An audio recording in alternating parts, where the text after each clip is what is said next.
They had called a humanitarian mission. But from the beginning, the divide was clear. The Varadi delegation never stepped off the raised platforms, never touched the primitive soil of the developing colony world below, and most certainly never associated with the Terran aid workers except through translators and screens. The Varadi were tall, glimmering beings of violet skin and bioluminescent veins, robed in white silks, heads high as if the air beneath their boots was too sacred for dirt. They floated on anti-grav pads or stood upon ceremonial steel, while the humans wore boots, gloves, and dirt-streaked sweat with pride. When the mission began, they arrived together. 20 Varadi elites to study the colony's potential, 10 human agricultural specialists to coax life from the barren dirt. The soil was alkaline and cracked, baked by twin suns, and seemingly cursed to remain infertile. The Varadi scoffed at it. "This land," said Counselor Everin, frowning through her crystalline veil, "has no respect for our touch. It is beneath us." They set up polished white tents on levitated tiles, imported water in glowing orbs, and waited for progress to arrive in neat reports. Meanwhile, the humans dug. They sweated in the twin heat, dragged tools through gravel and chalk, and when machines failed, they knelt and worked with bare hands. One of them, Laura Kim, a second-generation Terran botanist from the edge of the Andean Mars settlements, knelt every morning at the edge of the primitive fields, head low, pressing seeds into the cracked earth. The Varadi watched from their sterile towers with veiled amusement. "She does not even sanitize before contact," one remarked. "Her DNA will be all over this place," said another. "They call this method science," scoffed Everin. But Laura didn't reply. She dug and watered, coaxed and murmured, and when the first green shoots emerged, thin and shaking, they did not cheer. Only the humans noted it with nods, with quiet handshakes.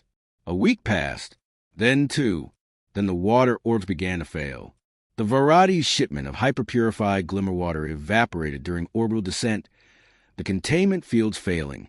Their engineers whined of sabotage, of local interference, but the humans simply turned and walked the storage tanks they'd built by hand and said, "Take what you need, but ration it. There's no second shipment for us either." Everin declined. "Your water tastes of metal and soil," she sniffed. "It has memory of decay."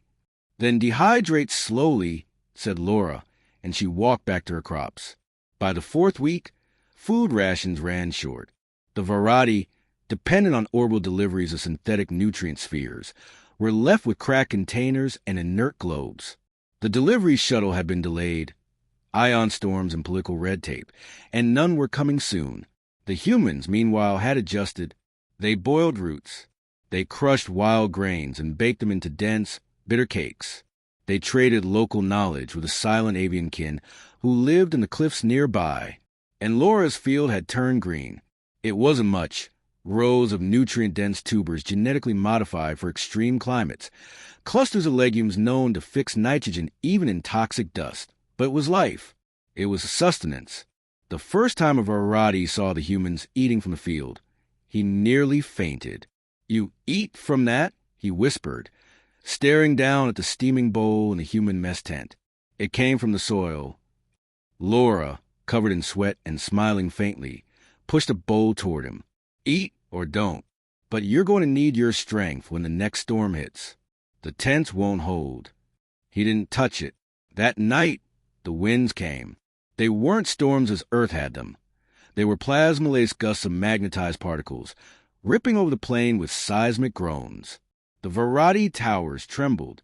Their levitated floors flickered, lost power, and slammed into the ground. Panic erupted in the silver domes. Cries for backup. Cries for help. Human-built structures, meanwhile, stood firm, dug into the soil, wrapped in insulation, braced against storm fronts. The human quarters held. Laura found herself dragging a Varadi scientist, half unconscious from atmospheric shock, into the mess tent. His hands shook. His robes were torn. "The ground," he whimpered. "I fell. I touched it." "And did the universe end?" Laura asked, wrapping him in a wool blanket. He stared at her. "No, but it felt real. Heavy." "Welcome to the ground," she said. By morning, for Varadi had quietly taken bowls of food. No announcements. No thanks. Just hunger and desperation. Laura didn't gloat. She simply handed out bowls. She taught them, one by one, how to peel, boil, clean. Touching dirt won't kill you, she told one elite, kneeling beside him as he hesitated over a basket of tubers. Touching nothing your whole life, that's what kills. Everin came on the 7th week. She arrived in silence, robes tattered, eyes hollow. She didn't speak until she stood before the field where Laura had planted the first seed. I do not understand you, she said. You embrace what is beneath you. Nothing's beneath us, Laura said, not looking up. She was trimming dry leaves from the edge of a plant. That's why we survive. You endure filth, pain, ruin. Why? Because life grows in filth, pain, and ruin, Laura said. That's what Earth taught us. We didn't evolve in towers. We evolved in mud. Everin stood quietly. Then she knelt. It wasn't ceremonial. It wasn't dramatic. It was tired, broken, real. Her hands trembled as she reached out and touched the earth, sifted it through her long fingers. It is warm, she said, surprised. Alive. It always was, Laura said. You just wouldn't see it. The variety began to join. Slowly, quietly. They learned.